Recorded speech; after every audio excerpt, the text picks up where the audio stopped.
Eu vou fechar minha câmera. Eu não sei se a internet ainda está instável aqui, mas se cortar, eu peço que vocês me avisem, certo? Mas nós estamos trabalhando no TED, ele trata de aprimorar o ecossistema de soluções digitais vinculadas à cultura como um todo. E o nosso foco principal, além da PNAB, é o sistema Mapas Culturais, que é o software que roda a PNAB de certa forma e que consegue compreender e contemplar todos os processos estabelecidos na política de fomento, na PNAB. O que a gente está fazendo? A partir do arcabouço legal vinculado à PNAB, das suas estruturas, das suas definições, seus conceitos, nós estamos, em primeiro lugar, atuando em promover uma extensão do Mapas Culturais, digamos assim, da arquitetura do Mapas Culturais, para garantir que existam algumas adaptações para que a PNAB possa rodar de maneira mais consistente no Mapas. Essa é a nossa primeira área de atuação, digamos assim. Então, promovendo, por exemplo, a inserção de algumas tabelas no banco de dados, a adaptação de alguns campos, de algumas estruturas. A partir do momento que a gente tem essa extensão da PNAB, que nós estamos projetando, nós constatamos, digamos assim, olha, o Mapas, ele roda a PNAB, ele consegue compreender a PNAB, certo? Diante disso, depois de fazer esse ponto, aí sim a gente vai tratar de dois itens também, dois produtos, que eles vão, que é o modelo entidade de relacionamento e os dicionários de dados. O que são eles, né? Uma vez que eu tenho um sistema que não só roda a PNAB, como roda uma série de outros processos, a gente tem os eventos culturais registrados no Mapas, a gente tem estabelecimentos culturais, enfim, outros processos relacionados à cultura, a gente quer agora ter uma perspectiva dos dados da Política Nacional de Blanc, ou seja, o que dentro do Mapas interessa prioritariamente para a PNAB. E aí nós estruturamos essas entidades, esses dois produtos, que é o que eu vou falar para vocês agora, o MER e o Dicionário de Dados, que são as entidades da PNAB, na perspectiva da PNAB. Por que isso é importante? Primeiro, é importante porque uma vez que nós possamos estabelecer essas entidades de maneira compatível com o sistema Mapas, todo ente federado que roda o Mapas automaticamente consegue absorver ou consegue perceber essas entidades da PNAB naquele sistema, essas perspectivas da PNAB naquele sistema.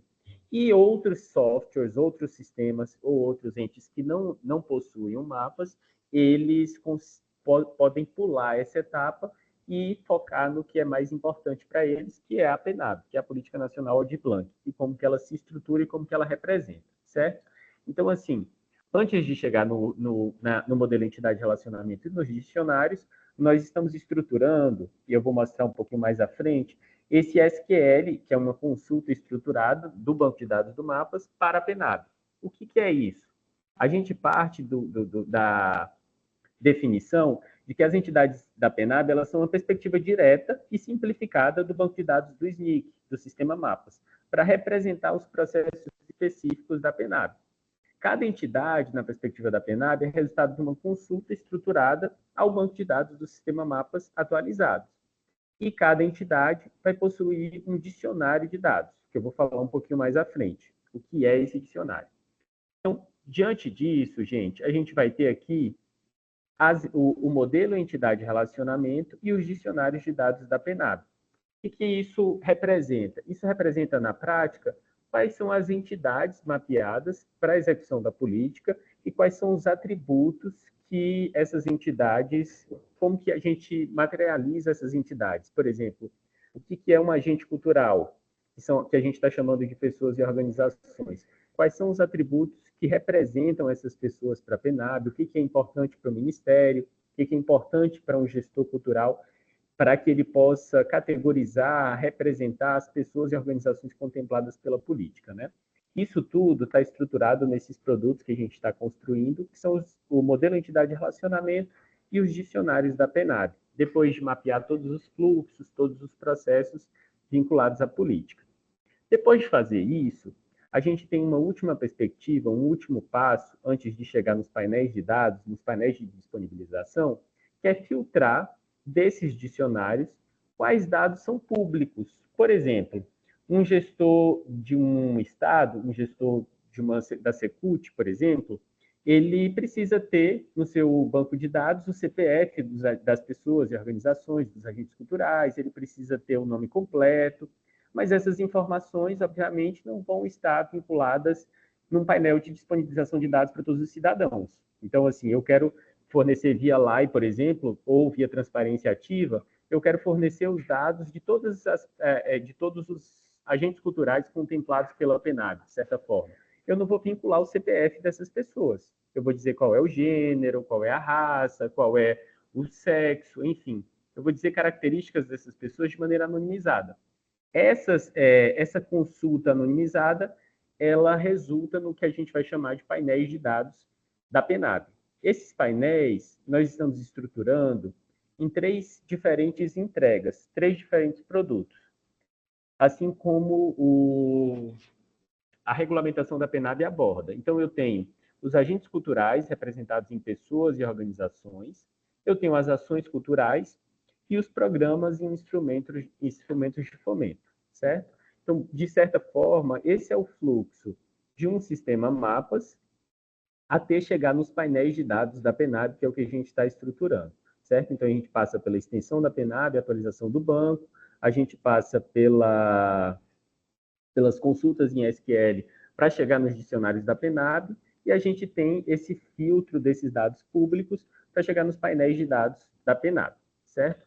De certa forma, esse é o fluxo de trabalho que nós estamos abordando.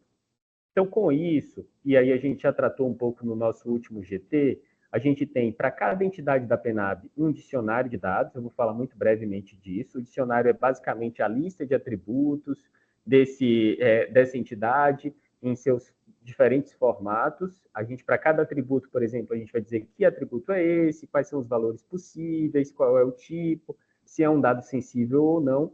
Esses atributos, na prática, eles vão garantir a interoperabilidade entre os sistemas. Então, se um ente ele usa e implementa mapas e outro sistema tem uma solução tecnológica própria, quando ele vai encaminhar esses dados para o Ministério, por exemplo, ele naturalmente vai fazer um mapeamento daqueles atributos que ele mantém para os atributos que o Ministério está tratando como atributos necessários às entidades da PNAB. Então, eu tenho, por exemplo, uma pessoa contemplada pela PNAB, ela vai ser representada por sua cor ou raça, pelo seu código do município, endereço de localização quando possível, data de nascimento, CPF, sexo, gênero, e aí, para cada um desses atributos, a Juliana vai mostrar depois essa planilha relacionada à padronização dos dados. Então, eu tenho aqui, por exemplo, quais são os valores possíveis de cada um desses atributos.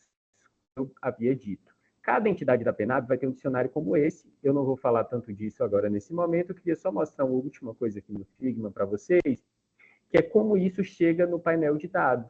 A gente tem, pensando aqui no sistema mapas em primeiro lugar, uma view do banco de dados chamada de PNAB Pessoas, é como a gente está estruturando, que nada mais é do que uma consulta, de certa forma, anonimizada aos dados das pessoas vinculadas à PNAB, onde a gente desconsidera dados que possam vincular e que possam identificar uma pessoa, e extrai, na prática, dados anonimizados. A gente extrai essas 12 colunas, que são código do município, selo PNAB, orientação sexual, sexo, gênero, data de nascimento, cor, raça, escolaridade.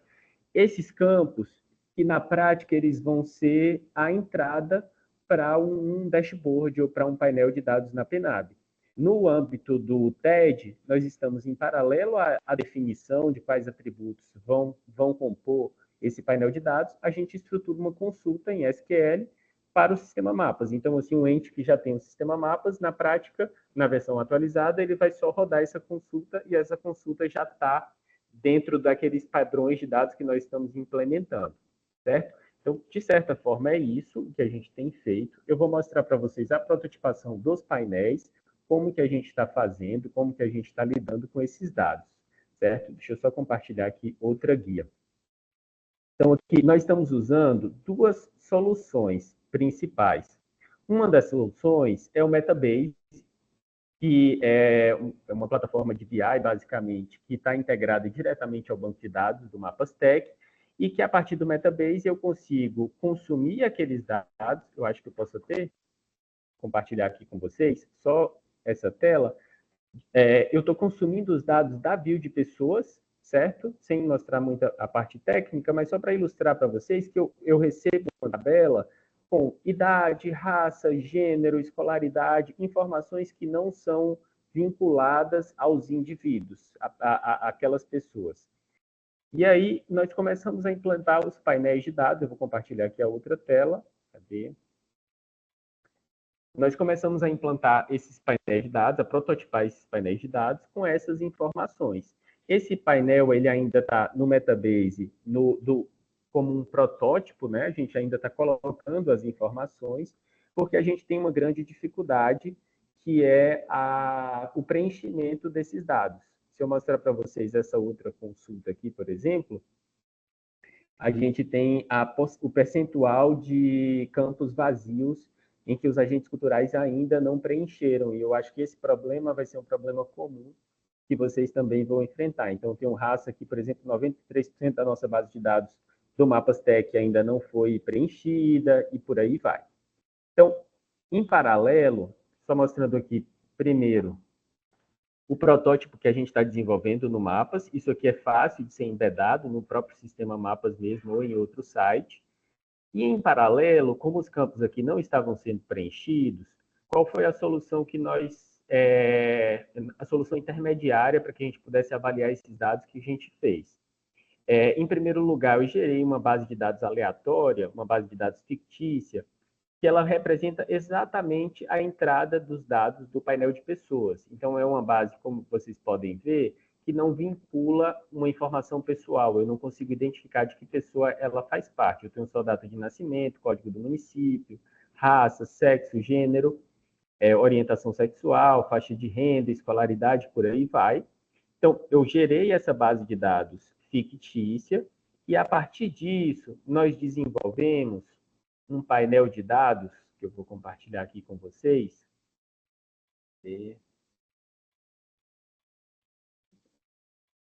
É nessa tela mesmo.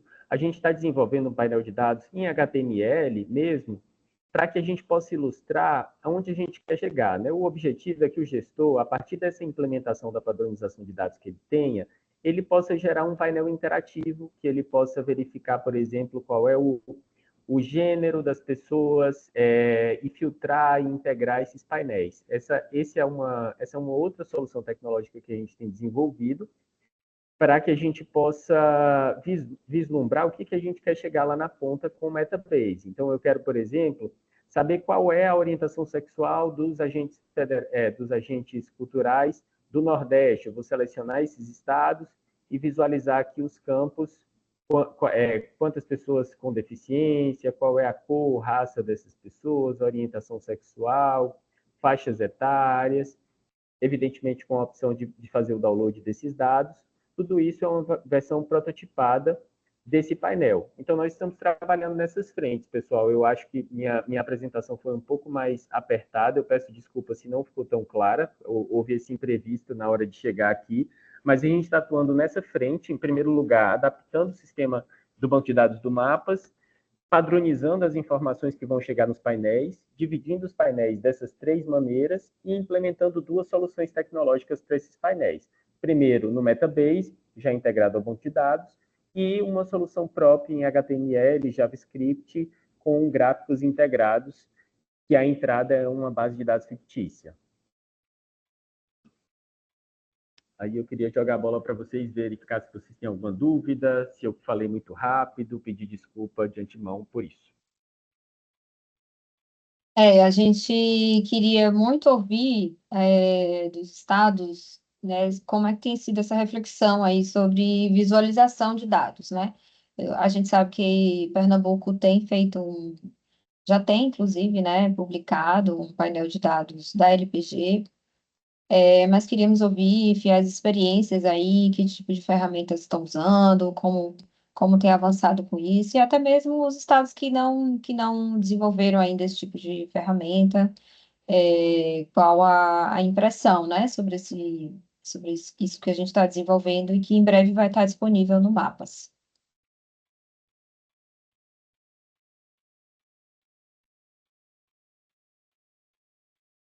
Vai lá, Caio.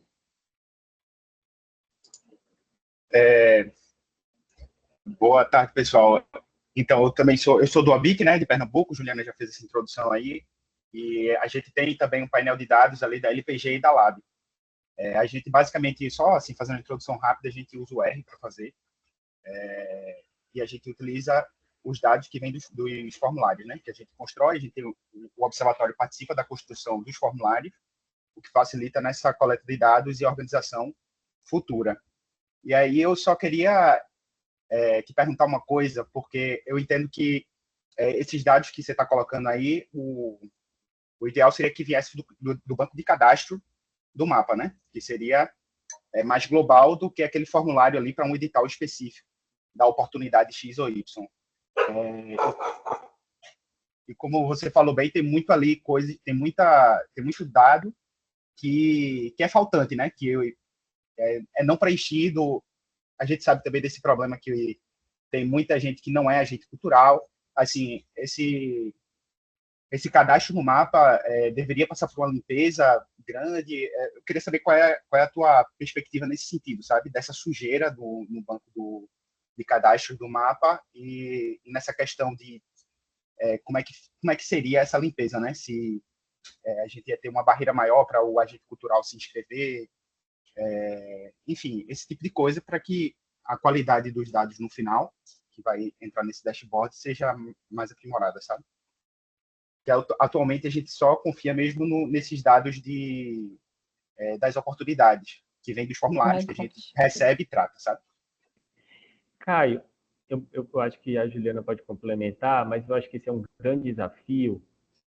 E, assim, o primeiro passo para isso é a gente pactuar, na minha compreensão, né, e o esforço que a gente tem feito aqui, é pactuar a representação dos dados dessas entidades, ou seja, como que a gente vai representar as pessoas e chegar num denominador comum de, olha, a gente vai representar essas pessoas com esses atributos, com esses campos. Esse é o primeiro passo, pactuar isso e avançar sobre isso.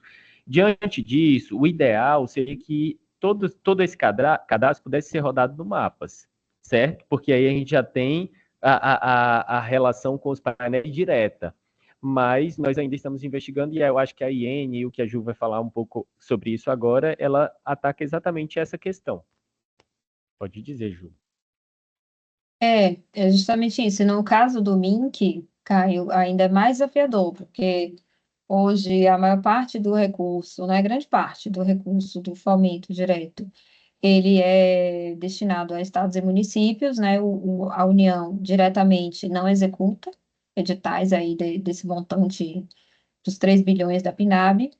Então, a gente depende do compartilhamento dos dados pelos entes federados para que a gente consiga visualizar os dados dessa política que para a gente hoje é a mais importante de monitorar. Assim, internamente, no MINC, a gente já pactuou esse padrão de dados e todos os editais de agora em diante que saírem pelo Mapas, a gente vai ter esse padrão de dados. A nova versão do Mapas também, quer dizer, as melhorias que a gente está desenvolvendo para o Mapas também, que serão absorvidas no mapa do Link, ela já vai ter esse padrão de dados, que é isso que o Alexandre falou, né? E primeiro esse pacto. Só que nossa maior dificuldade agora vai ser justamente criar essa conexão aí com os estados, né? A gente sabe o quanto tem a discussão sobre interoperabilidade de sistema, ela é complexa, né? Mas a gente acha que se a gente conseguir fazer uma primeira pactuação dessa parametrização de dados, enfim, isso depois a gente consegue resolver por outras vias, né? A integração desses dados. Mas, assim, sobre limpeza de base, especificamente, a gente não está se dedicando a isso no momento, porque a gente está entendendo que o nosso maior esforço agora é disponibilizar essa versão do Mapas para os entes e parametrizar esses dados, né, com os entes. Então, esse tem sido o nosso maior esforço. Em algumas reuniões a gente tratou sobre isso, sobre a necessidade da gente fazer uma limpeza de base, da gente fazer uma migração, porque alguns desses dados que estão aí existem na base do Mapas, mas está no lugar errado, não está, né? Certo edital pediu, outro não pediu, tal. Então, teria como a gente fazer uma reorganização, mas isso é um trabalho muito grande, assim, muito exaustivo. Então, a gente acredita que primeiro a gente tem que resolver essa primeira etapa, né, de parametrizar e disponibilizar uma versão melhorada do mapas para os agentes, né, os entes, né, com essas funcionalidades, e aí depois a gente mergulhar nessa questão de migração e limpeza de base. E aí? Eu acredito que Irene deve complementar mais aí, né? No mesmo. Não é, Irene? Ou vai mudar de assunto? Eu acho que vai complementar, né? Eu te dou a palavra. Na verdade, são alguns pontos, né, que eu queria trazer, inclusive, muito numa conversa que nós tivemos para a renovação de contrato com a empresa hoje que nos dá o suporte nível 3. Acho que já é sabido. Primeiro, boa tarde a todos. Desculpem, eu não entrei no início da reunião, estava em outra, mas é sempre muito bom estar com vocês. Acompanhei a apresentação, Alexandre, achei fantástico, incrível. Inclusive, nós já tivemos uma percepção de como ficaria isso, porque nós já estamos rodando o mapa cultural na versão 7.5, na verdade 7.4.5, indo semana que vem para 7.5 e tá massa. Em relação à parametrização de dados, é aquilo, né? Sempre que nós temos, diante de um preenchimento de campos, um proponente, enquanto não depende apenas da gente, a gente está suscetível a preenchimento incorreto, né? O que nós pactuamos com a empresa que nos presta serviços é que nós vamos fazer a limpeza dos agentes legado, que é algo que nós já conversamos há muito tempo com o Observatório de Indicadores Culturais aqui de Pernambuco. A gente sabe da necessidade e a gente tem esse compromisso enquanto prioridade, é algo prioritário. Então, nós, nesse momento, estamos imersos na execução da PNAB, viemos de uma onda de LPG, mas a ideia é que em meados de novembro, dezembro, essa limpeza seja feita, né? Então, isso já é algo que a gente vislumbra. Então, em relação a essa base de dados, já é algo que é muito nítido e vai ser executado. Eu gostaria muito de conhecer a IN de dados, eu ainda não a visitei, então, para nós, do Mapa Cultural, é extremamente importante que nós estejamos de acordo e em conformidade com tudo que ela traz. Se vocês puderem me indicar, eu acho que se eu der um Google eu também acho, enfim, mas se vier em algum lugar por aqui fácil, se vocês puderem me ajudar, eu agradeço. Mas é isso, a gente sabe da extrema importância, porque, acima de qualquer coisa, executar política pública, melhorar as políticas públicas, se baseia absolutamente em tudo de dados que nós temos e esse compromisso que nós queremos firmar enquanto equipe do Mapa Cultural, enquanto gestão dessa plataforma, de trazer esses dados o mais fidedignos possíveis.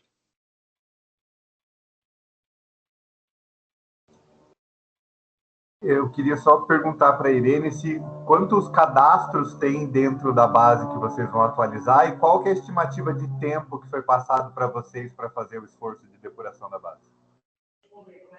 Hoje nós temos uma base, em média, 40 mil usuários, né, entre agentes culturais e entre entidades. A gente não consegue mensurar hoje a quantidade da limpeza que vai acontecer. O que a gente sabe é que antes de ser obrigatória a inserção do CPF, muitas pessoas iam lá e se cadastravam, e isto ficava perdido, por assim dizer. E é exatamente essa a nossa preocupação. Essa limpeza vai ser muito mais focada nesses cadastros antigos, que certamente os proponentes têm um novo cadastro e esses ficaram perdidos. Em relação ao prazo, a gente acredita que quando iniciar essa limpeza, no máximo uma semana a gente entrega pronto e testado. Gente, palmas e palmas e palmas para Pernambuco, né? Sempre à frente, sempre um passo à frente. Parabéns pelo trabalho. Para todo mundo aí no setor, né? Parabéns, gente, realmente. A gente admira muito o trabalho de vocês.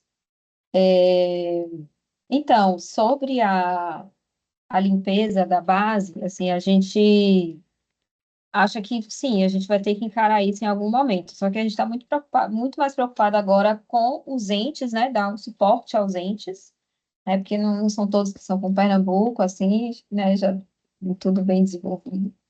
Então, a gente está muito preocupado com isso. mas a gente sabe que essa é uma tarefa hercúlea, assim, difícil, né? E que a gente vai ter que encarar em algum momento, né? É, acho que esse trabalho está sendo feito no Cultura Viva, né? O César está até aqui presente, ou vai começar a ser feito, né? Se puder confirmar isso, César. Mas tem essa perspectiva desse trabalho começar no Cultura Viva, a limpeza da base legada, a migração dos dados e limpeza da base legada no Cultura Viva. Aí vai ser uma experiência também para a gente avaliar esforço, né? Tempo, né? Que vai para fazer isso. Sobre a IN, eu acho que eu posso começar a apresentar agora. Na verdade, antes de eu começar, eu queria que o Alexandre Pajadeiras falasse um pouquinho por que a gente escolheu o Metabase. Esse motivo da gente ter escolhido essa plataforma. Aí depois eu começo apresentando a IN de dados. Perfeito, Ju. Sobre o Metabase, sobre a escolha do Metabase, principalmente é porque ele já tem uma integração muito direta com o banco de dados. Então, a partir do momento que eu consigo configurar a plataforma e essa estrutura de BI, a gente tem lá como consumir essas informações de maneira direta e rápida. E também tem uma característica interessante que o gestor que possa ter um conhecimento básico de BI, mesmo sem saber programar, mesmo sem ser uma pessoa programadora, ele consegue consumir dados diferentes e distintos lá no Metabase. Se vocês observarem, por exemplo, aquele painel em JavaScript que eu desenvolvi com D3, a gente já tem filtros diretos. Eu quero ver lá, por exemplo, pessoas com um gênero tal, com orientação sexual tal, no estado tal. Isso a gente consegue fazer direto. A grande questão é que no JavaScript precisaria de um esforço de web design muito maior para que a gente tivesse um painel bonito. No Metabase, a gente não tem isso direto na primeira página do painel. O painel ele dá um overview, uma visão geral e um panorama dessas pessoas, mas com pouco conhecimento de BI e nenhum conhecimento de programação necessário, a gente consegue fazer essas investigações. Então, eu sou um gestor e eu quero saber e responder uma dessas perguntas, tanto a pessoas quanto a ações culturais, eu consigo integrar e acessar a plataforma com a sua interface gráfica mesmo e fazendo essas perguntas. Eu gostei de saber que vocês estão usando o R, pessoal. Eu acho que o Python também para fazer essas análises é muito legal, mas para fazer as visualizações o R é muito, muito bacana. É isso. O resumo da resposta eu acredito que é essa, Ju. Já é excelente. Então, só para a gente entender qual foi o motivo dessa escolha, né? Porque às vezes não é a melhor ferramenta de visualização, de pesquisa ali dos dados e tal, mas é uma ferramenta que um usuário médio aí que não entende muito de programação e tal, ele consegue se virar ali, né? Acessando a ferramenta, ele consegue fazer algumas pesquisas e tal. Então, a gente acabou tendo essa escolha muito em perspectiva dos gestores, né? Esse perfil do gestor que não necessariamente tem na sua equipe alguém especialista de dados ou entende sobre programação ou visualização de dados e ele consegue ali, através dessa ferramenta, fazer uma consulta e avaliar a execução do seu fomento. Então, foi o motivo da escolha da ferramenta. Sobre a IN de dados. Então, na LPG, a gente publicou uma instrução normativa específica sobre dados, né? Agora, na Política Nacional de Blanc, a gente vai compor a instrução normativa de monitoramento e prestação de contas. Então, vai ser publicada nas próximas semanas, na semana que vem, muito provavelmente, essa instrução normativa que vai trazer todas as informações sobre o monitoramento, os ciclos de monitoramento, e sobre a prestação de contas que os entes precisam fazer para o Ministério, né? Então, a parte de dados vai entrar como um capítulo dessa instrução normativa. Então, todo aquele regramento sobre obrigando os entes a compartilhar os dados, sobre dados pessoais, sobre a solicitação do consentimento dos agentes culturais ao informar os dados, toda essa parametrização que foi que a gente colocou na IN de dados da LPG, ela vai aparecer como um capítulo dessa IN de monitoramento e prestação de contas. E aí, logo na sequência da publicação da IN, a IN fala sobre a comunicação do padrão de dados. Aí, na sequência da publicação da IN, a gente vai fazer a publicação do comunicado desse padrão de dados. Por que que a gente escolheu fazer dessa forma? Porque a gente entendeu que a instrução normativa é um instrumento que fica estabilizado ali, parado num determinado momento, e que esse comunicado desse padrão de dados nos daria mais flexibilidade para fazer alguns ajustes, né, caso necessário. A intenção é que a gente faça a atualização nesse padrão de dados anualmente, né? Então, uma vez por ano, a gente vai coletar feedbacks, né, retornos sobre como foi o processo de implantação do padrão de dados e sempre atualizar com um novo padrão. Esse comunicado que a gente vai publicar, ele tem o padrão de dados, que eu vou projetar aqui agora, e tem também uma planilha anexa, que é uma planilha modelo, que a gente vai precisar que os dados sejam enviados nesse formato de planilha eletrônica, desse modelo, e enviado através do Transfere Gov, né? Então, o ente deve seguir esse modelo de planilha. O ente deve seguir o modelo de planilha que eu vou apresentar e enviar via Transfere Gov, que aí a plataforma é totalmente protegida contra invasões. Então, essa aqui é a minuta do comunicado, está pronto, a gente está esperando só a publicação da IN, para na sequência a gente fazer a publicação desse comunicado. Ele não traz muita coisa, assim, nova, assim, são só 4 itens aqui do comunicado, mas basicamente o que ele traz são os anexos, né? Que é o padrão de dados. Aí aqui no padrão de dados a gente tem o primeiro grupo de informações, que é sobre os instrumentos públicos de seleção.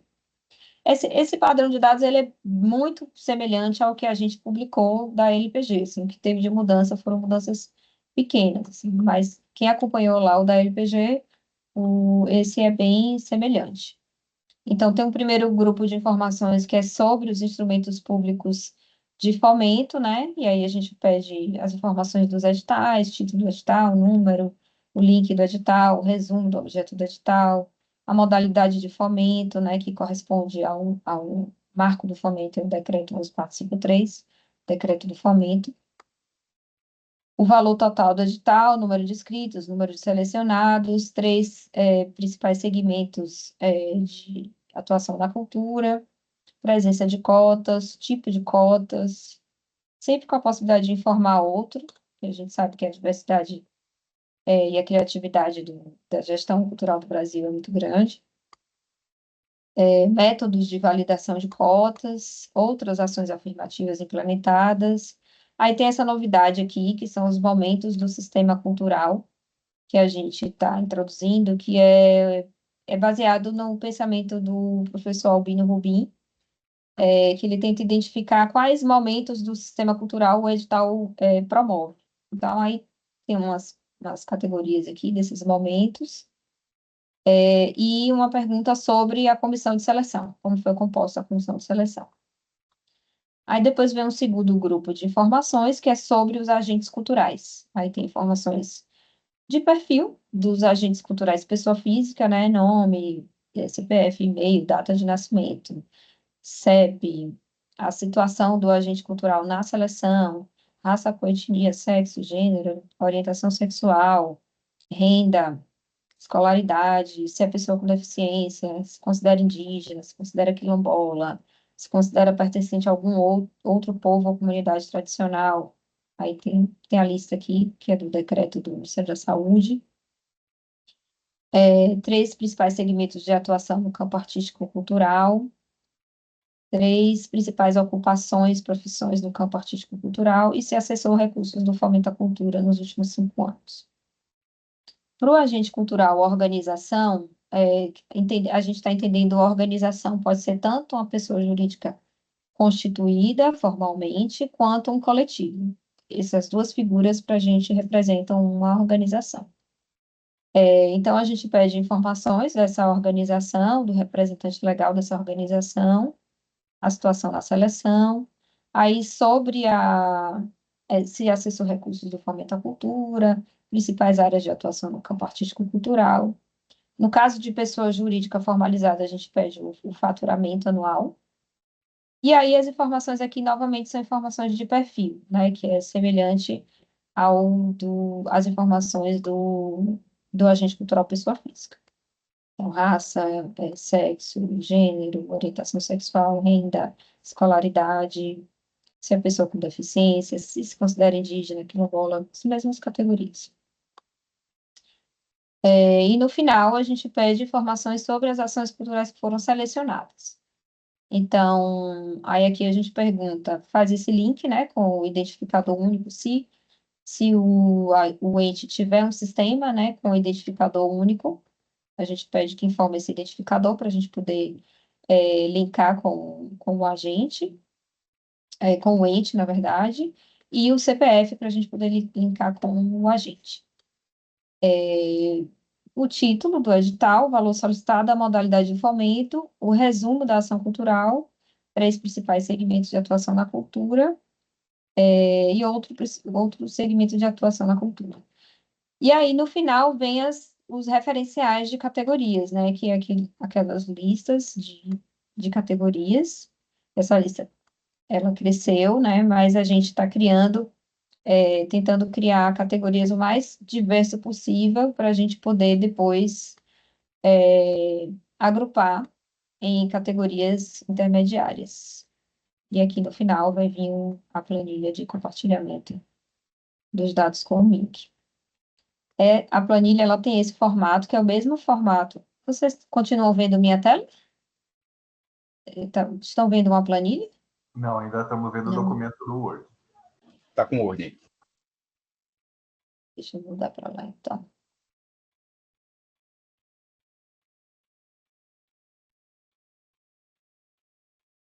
E agora carregou a planilha? Agora sim. Pronto. Então, a planilha ela tem esse formato, que o formato é idêntico ao formato da LPG. Uma primeira aba com instruções, que é basicamente o que consta lá no padrão, com alguma explicação para o gestor, explicando o que ele tem que preencher em cada campo. Então, tem aqui as instruções do que preencher na aba sobre os instrumentos públicos de fomento, sobre a aba de agentes culturais, pessoas, organizações e ações culturais.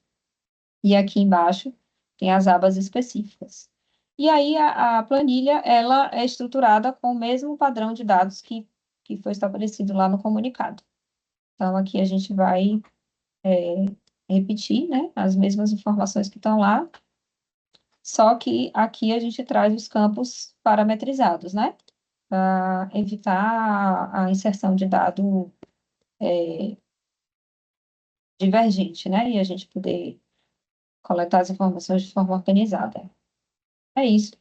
São essas quatro abas, né? Instrumentos, pessoas, organizações e ações culturais. Essas abas aqui, elas vão ficar escondidas, ocultas, né? Vocês estão vendo aqui em primeira mão, mas ela vai ser disponibilizada de forma oculta. E é isso, esse é o formato da planilha que a gente vai precisar que seja enviado para a gente conseguir subir essas informações num sistema único, para a gente conseguir analisar todas elas e disponibilizar também os dados sobre a execução da Política Nacional de Emplacamento.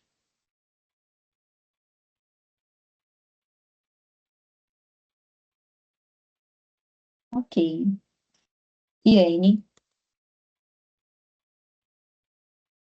Então, que bom que César está aqui, porque ele pode me ajudar nessa pergunta.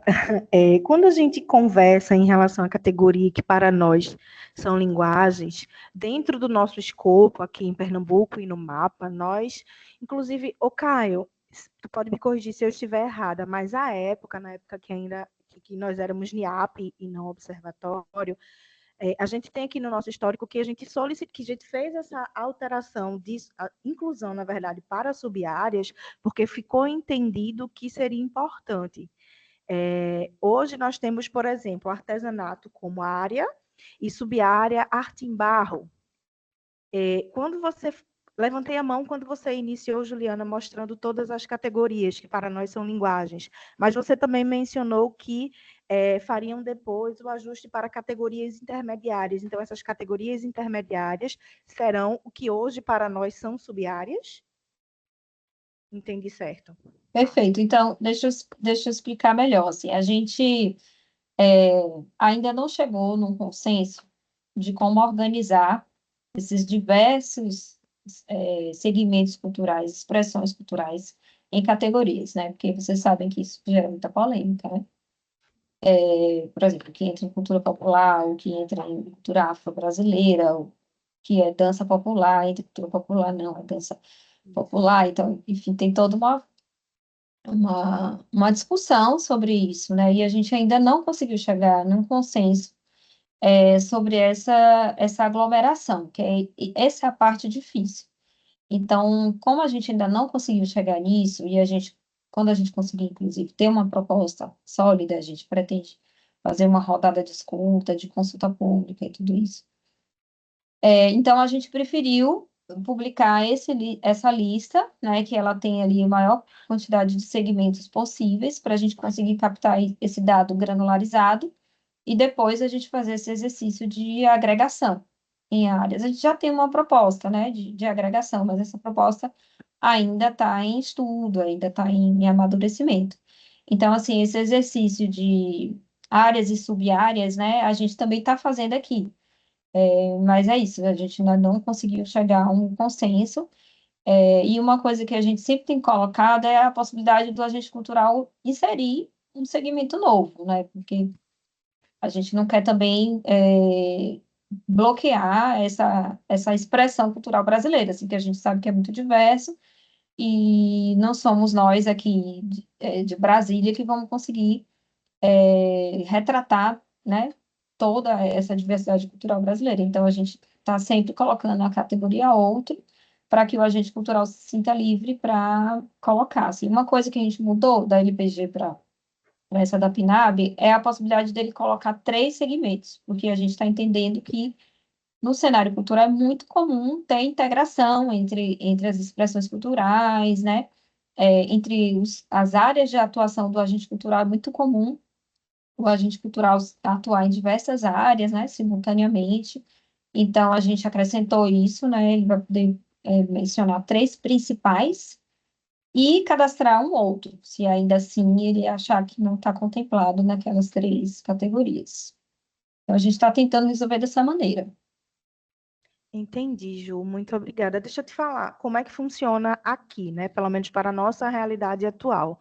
As áreas, elas ficam lá, e isso foi um desenvolvimento que a HackLab foi gênia em fazer isso. Então, a gente traz as categorias e as subcategorias nós não travamos pelo que nós entendemos que eram pertinentes àquela linguagem, àquela categoria. Então, fica aberto para o proponente dizer, para o proponente, para o agente cultural, para o produtor, informar qual a subcategoria que ele atua. Nós temos uma planilha que nós enviamos para a HackLab à época, e eles ainda têm isso como exemplo, como modelo. Caso você queira, nós podemos disponibilizar para vocês fazerem um estudo. Com certeza. Queremos. Mando sim. Obrigada. E a gente pode trocar também o exercício que a gente está fazendo aqui, a gente pode compartilhar com vocês para ouvir sugestões também. Ô, Manuto, deixa eu falar antes de tu, porque tem a ver aqui com o que Irene levantou, e não, só confirmando, é isso mesmo, e eu fico até pensando no tamanho do desafio para o MINC ver isso para o Brasil, né? Porque, assim, quando a gente resolveu travar essa luta no contexto de Pernambuco, é muito complicado, né? Se você imaginar o Brasil, é quase impossível, assim, né? Mas, assim, eu sei que a coisa anda, né? Devagar, mas essas iniciativas de vocês é excelente para a gente chegar num mundo perfeito, né? Mas, assim, eu acredito que boa parte das linguagens elas vão ser sempre a mesma no país inteiro, assim como no estado inteiro, né? Então, por exemplo, artesanato, ele vai ser artesanato no Brasil inteiro, claro, isso falando da grande categoria, audiovisual, música, dança e tudo mais. acho que a coisa começa a ficar um pouco mais bem diferente, o que entende-se por cultura popular, né? Porque aí a cultura popular, ela é muito regional. Então, dentro de cultura popular, a gente tem uma série de coisas, né? Tem maracatu, tem várias outras expressões culturais aqui dentro do estado, que vai ser totalmente diferente na Paraíba, que vai ser totalmente diferente em Alagoas, e assim por diante, né? Então, essa subcategoria realmente é um grande desafio. Aí, mas assim, só confirmando aí o que a Irene falou, e eu acho que a gente começou a fazer isso quando a gente estava pensando naquela questão do cadastro único, né, dentro do mapa cultural, porque, enfim, essa coisa do cadastro único ajudaria muito na confiança, na limpeza dos dados e tudo isso, né, que é essa preocupação que a gente sempre tem. Todo mundo que trabalha com dados sabe que esse é o maior problema, né, que a gente tem. Mas é isso. Passo minha palavra. Oi, gente, boa tarde. Tudo bom, Ju? Bom revê-la. 2 pontos que eu venho trazer. O primeiro, claro, vou puxar a sardinha para o meu lado aqui. Recentemente, colocamos no mundo o Censo Cultural de Pernambuco, que é um grande mapeamento de fazedores de cultura e equipamentos do nosso estado, né? Um projeto que estava ainda no berço, né? Enquanto a gente se encontrou no encontro do Redesign, né, em fevereiro, e eu lembro que no meu grupo as pessoas falaram, mas seria interessante um censo para sanar isso, e a gente ali com o ouro guardado. Então a gente finalmente colocou o menino no mundo semana passada, quer dizer, tem 2 semanas já, no dia 2 de setembro a gente colocou o censo no mundo, e o mapa é esse grande caminho, meio de caminho nesse processo, né? Ele acaba tendo esse espaço também. Então, o censo ele é um mapeamento, né, desses fazedores, desses equipamentos do nosso estado, e ele vem justamente para sanar algumas questões em termos de dados, né? E aí eu vou puxar a minha fala para o início da apresentação do Alexandre, e do tudo que está sendo debatido aqui. E, antes de tudo, que minha fala é uma fala da tentativa de um lugar de compreensão do que está acontecendo, né? Sendo o observatório, não só o OBIC, como o OBEC, como a gente também tem um observatório de cultura em Belo Horizonte, do qual a gente já trocou uma ideia. Ceará também já está para nascer né? Fortaleza, quero dizer, já está para nascer um observatório de cultura.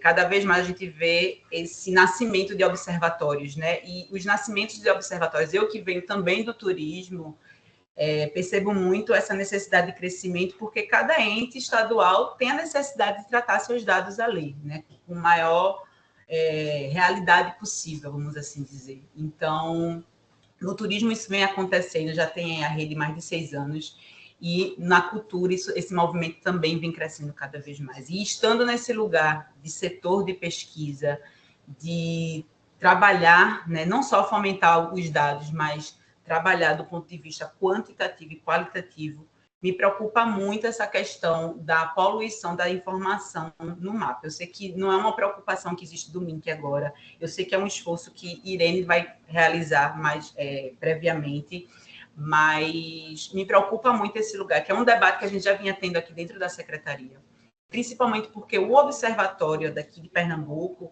ele está nesse processo de construção do nosso painel de dados. Como o Caio colocou na fala dele anteriormente, a gente tem o dashboard hoje, que traz os dados da LPG.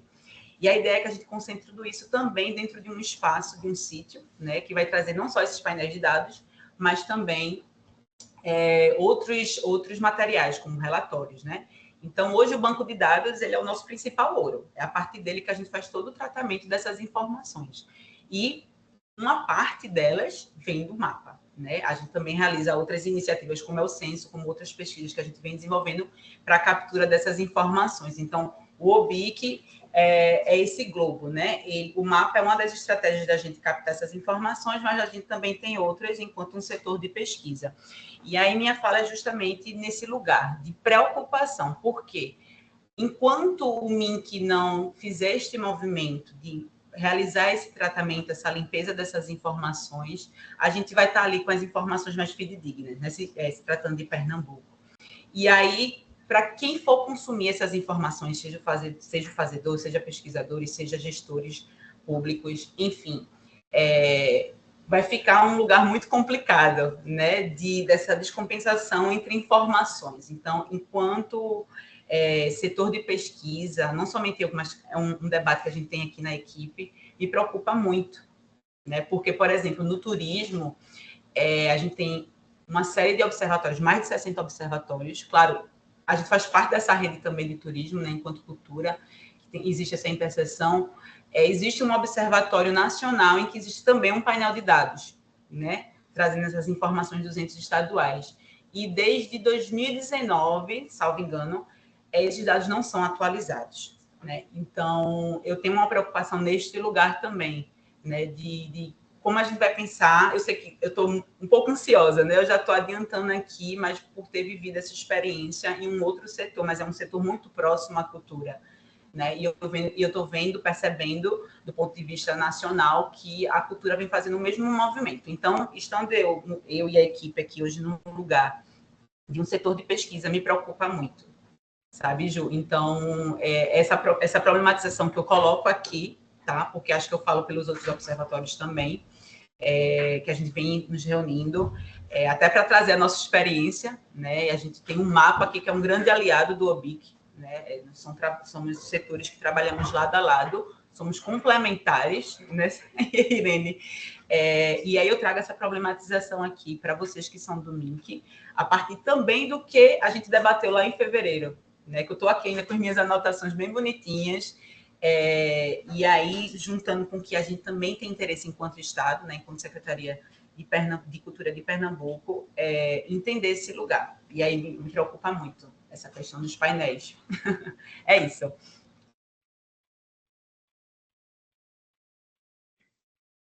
Você levantou a mão também? Pode falar, Ju, e eu, de repente, complemento. Eu queria comentar sobre esse assunto também. Não, pode falar primeiro, depois eu termino. Perfeito. Manuela, eu acho que essa preocupação é uma questão muito interessante. Eu acho que o turismo ele tem esse lugar muito legal daquele cadastro único onde as pessoas estão e onde a gente pode consumir esses dados. Nós estamos, como a Ju me apresentou, eu estou muito recentemente no projeto, há cerca de 3 meses no projeto, e a gente tem focado no mapas porque justamente a gente precisa ajustar essa arquitetura para que ela possa rodar a política e possa ser adaptada. Mas eu acho que a grande virada de chave que pode nos possibilitar depois pensar numa espécie de data lake, por exemplo, ou uma outra solução que possa ser um lugar para que todos os dados possam convergir. Qual é o ideal, né? Você como pesquisador ou como um cidadão comum, qualquer cidadão que queira acessar os dados da cultura, vão ao painel de dados da cultura, do MINC, e consiga consumir todos os dados que estão lá. Isso aí integrado com as soluções tecnológicas dos estados. Isso seria o ideal. Mas a grande virada de chave era nesse ponto que eu queria responder. Eu acho que à medida que nós possamos ter uma padronização dessa representação das informações, dizendo, olha, as pessoas que fazem cultura no Brasil vão ser representadas com essas características, com esses atributos, com esses campos e com essas denominações, digamos assim, de campos, de atributos, a gente consegue saltar para uma solução como essa, para dizer, olha, agora os dados vão convergir para determinado lugar, eles vão ser armazenados num data lake dentro do Ministério, por exemplo, e não só do Mapas. Então, assim, a resposta para esse ponto e a minha contribuição nesse ponto que eu considero mais relevante é isso, é que a gente possa pactuar uma representação mínima comum desses dados, e à medida que a gente tem essa pactuação, à medida que a gente tem ali cravado os dicionários de dados e as entidades da PNAB, que não vão ser só para a PNAB, pessoas e organizações são as contempladas pela PNAB e as que não são contempladas pela PNAB, mas à medida que a gente avance sobre esse ponto, a gente consegue discutir uma solução tecnológica diferente. Porque o ideal, de fato, é isso, é que tudo possa ir para um painel de dados, esse painel de dados possa permitir exportar esses dados, o cidadão comum possa fazer o download desses dados. Eu trabalho também com jornalismo de dados no jornal O Povo, e é uma grande dificuldade a gente pensar, por exemplo, em consumir dados em 3, 4, 5 fontes distintas e que não são compatíveis. A ideia é que a gente possa ir numa fonte e consumir essas informações. A base para isso, o alicerce para isso, é esse padrão de dados que a gente quer tratar e que a gente está chamando de dicionário da PNAB. Isso, esse esforço que a gente está fazendo, Manu, para a PNAB, a gente espera que ele depois atinja todas as políticas do Ministério. Na verdade, é um passo inicial para o SNIC, né? A gente ainda não tem um desenho do que vai ser o SNIC, mas é um passo inicial para o SNIC, assim, e a gente espera muito em breve que essa equipe do SNIC esteja formada e possa tocar isso com mais robustez, né? Mas respondendo à questão dos dados, assim, a gente tem também um outro esforço que é simultâneo ao nosso, que é da equipe da SDI, né, Tecnologia da Informação aqui do Ministério, que é de abrir todas as bases de dados do MINC. Então, já existe um plano de dados abertos do Ministério. Não sei se esse plano está publicado, mas ele estava em elaboração. Acredito que deve estar publicado muito em breve. E tem um cronograma que a gente precisa abrir essas bases de dados. Aí tem diversos setores que estão participando desse cronograma e justamente o que eles estão fazendo é tratando essas bases de dados para que elas sejam abertas de forma organizada, né? Mais organizada possível para uso por institutos de pesquisa, universidades, então, todo esse setor aí de pesquisa, jornalistas também, né? Então, existe esse esforço. A questão da base do Mapas é que a gente ainda não atacou, porque a gente entendeu como prioridade agora dar o suporte aos entes. Mas, por isso que eu falei anteriormente, assim, a gente está focando nesse padrão de dados, nessa parametrização de dados, na disponibilização da solução do Mapas com essa visualização de dados, também para sensibilizar o gestor, né, de quanto isso é importante, né, esse trabalho com dados é importante. E aí, na sequência, a gente vai fazer esse trabalho de limpeza de bases, assim, e disponibilização dessas bases. Isso que o Alexandre falou, né, da gente disponibilizar um data lake público, eu acho que é algo possível, assim, da gente fazer um recorte, por exemplo, da PNAB, né, e disponibilizar esse data lake público. Como a gente pode fazendo também, Alexandre, por linha temporal, né, foi uma outra possibilidade que a gente já ventilou por aqui também, por exemplo, e fazendo essa limpeza de dados por ano, né, assim, tipo, os últimos 3 anos do Ministério da Cultura, fazer esse recorte para a gente conseguir fazer essa limpeza, disponibilizar no data lake. E aí, acho que isso é uma coisa mais plausível, sabe? Porque hoje, assim, acho que a Irine falou que são 44 mil cadastros, né? Na Secult de Pernambuco. O Ministério da Cultura, o mapa tem 145 mil cadastros. Então, é um volume bem grande, assim, né? Então teria que ser uma coisa faseada mesmo, né? Para a gente alcançar. Mas também, assim, me animo demais com essa iniciativa de vocês, assim, tinha visto, publiquei, assim, nas redes sociais, porque é algo bem importante, né, o censo. Espero aí, muito em breve, ver os resultados disso, a gente possa também trocar, sobre esse assunto. Parabéns pela iniciativa, por ter, né, tocado e implementado. Se você me permite, Ju, eu acho que comentar mais um ponto também.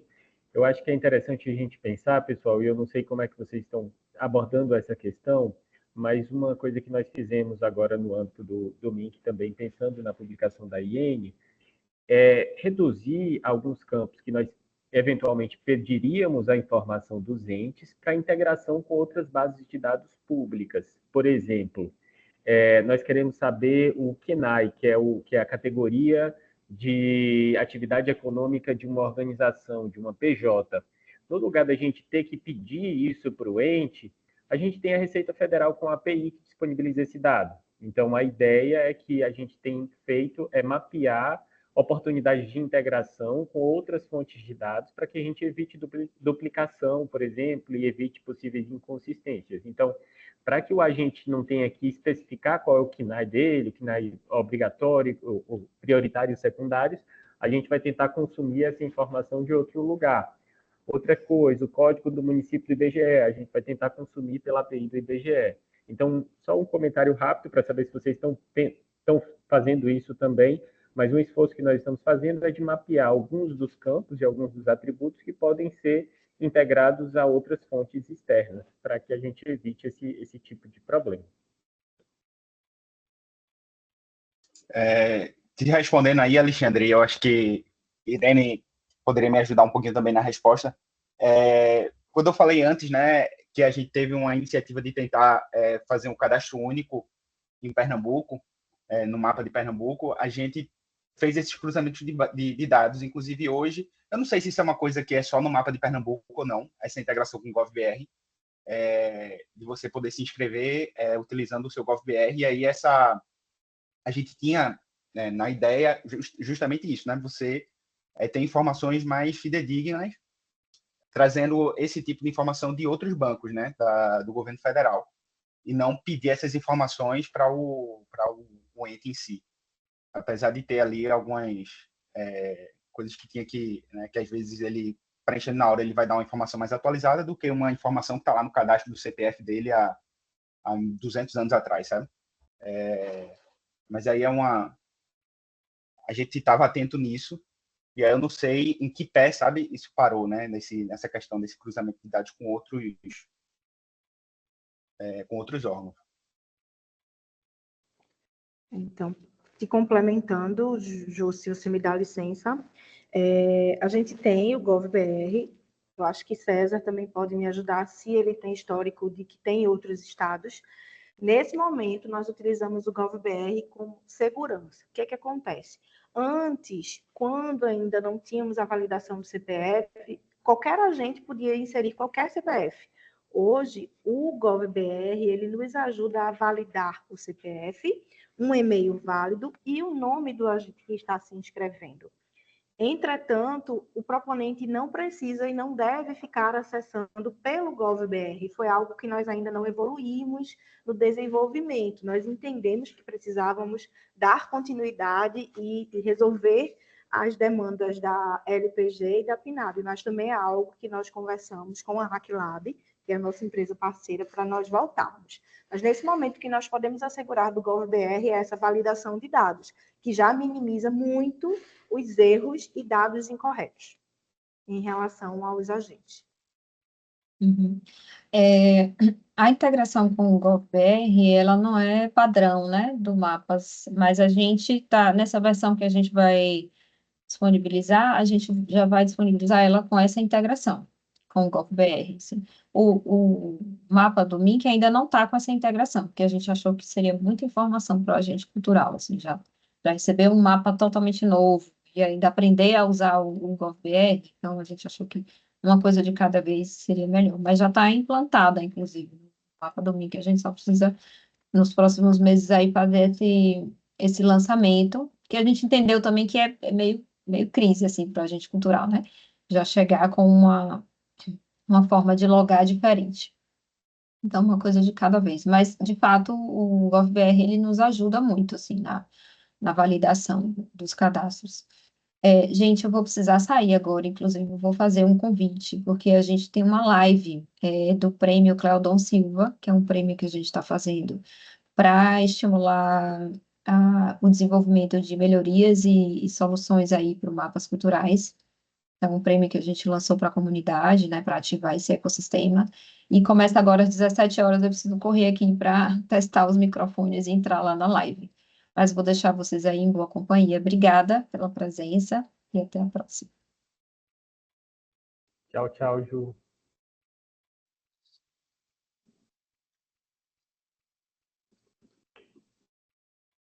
Rodrigo, eu acho que você pode conduzir, se a gente tem uma... Na verdade, eu também acho que a gente cumpriu a meta do dia, eu também preciso ir para outra live, então se vocês tiverem mais alguma dúvida que a gente possa responder, a gente fica à disposição. Quero agradecer que teve bastante participação, acho que o tema é um tema muito importante, acho que a nossa meta para o projeto é tornar esses encontros cada vez mais ativos e mais participativos, então ouvir vocês é sempre muito importante. A gente sabe que é um longo desafio, mas essa pelo menos é uma das partes mais, talvez, divertidas aí, digamos, do processo, que é poder entender como esses dados aí ao longo de 10 anos vão ajudar a gente a desenhar melhor, né, as políticas públicas a partir de agora. Então, fiquem à vontade se tiverem mais alguma coisa para comentar. Alexandre, você também, aí, obrigado pela apresentação brilhante, como sempre. E vamos torcer para ter bastante gente também no nosso prêmio com ideias muito boas aí para mapas e tudo mais. Pessoal, então, assim, encaminhando também, passo já a bola para vocês. Eu queria agradecer pelos comentários e queria me colocar também à disposição. Eu quero muito conhecer melhor essas soluções tecnológicas que vocês estão implementando em Pernambuco. Eu não trabalhava com cultura antes, tenho trabalhado agora nesse projeto, estou aprendendo muito, curtindo muito. Não programo em R, mas me interesso muito também pelo tema, então gosto mais de Python, né, análise de dados com Python, D3 e JavaScript para a gente desenvolver soluções interativas na web, mas contem comigo e, assim, dentro das possibilidades, assim, quando vocês estiverem pensando em soluções tecnológicas e se eu puder acompanhar ou mesmo apresentar a vocês como que a gente está conduzindo as coisas por aqui dentro do TED, não precisa ter só o espaço do GT para a gente trocar essas informações. Então, vocês podem sempre me acionar ou conversar comigo, que eu também vou procurar saber cada vez mais sobre as soluções que vocês estão implementando por aí. É isso. Alexandre, eu queria aproveitar, Alexandre, Rodrigo, eu queria aproveitar, semana que vem, salvo engano, a gente ainda não fechou a data com a HackLab, com o César, mas semana que vem nós estaremos lançando a versão 7.5, se tudo der certo, então eu já convido vocês para participarem da nossa live de inauguração, da nossa live de lançamento. Eu mando maiores detalhes para a Ju no WhatsApp dela e eu estendo o convite a todos vocês.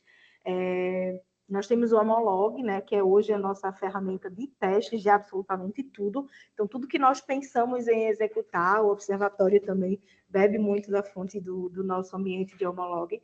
Fiquem à vontade também para conhecer, para entender o quão vasto é a cultura do nosso estado e o quanto a gente trabalha aqui para fazer tudo dar certo e para o nosso principal objetivo ser cumprido, que é atender os agentes culturais e fazer políticas públicas. Foi um prazer enorme estar com vocês. Foi enriquecedor. Obrigada, gente. Pessoal, muito obrigado. Nos breve. mantemos em contato e pedimos a colaboração na divulgação do prêmio Cleodon Silva. Bem, forte abraço, tudo de bom. Tchau, tchau, gente. Valeu, até a próxima.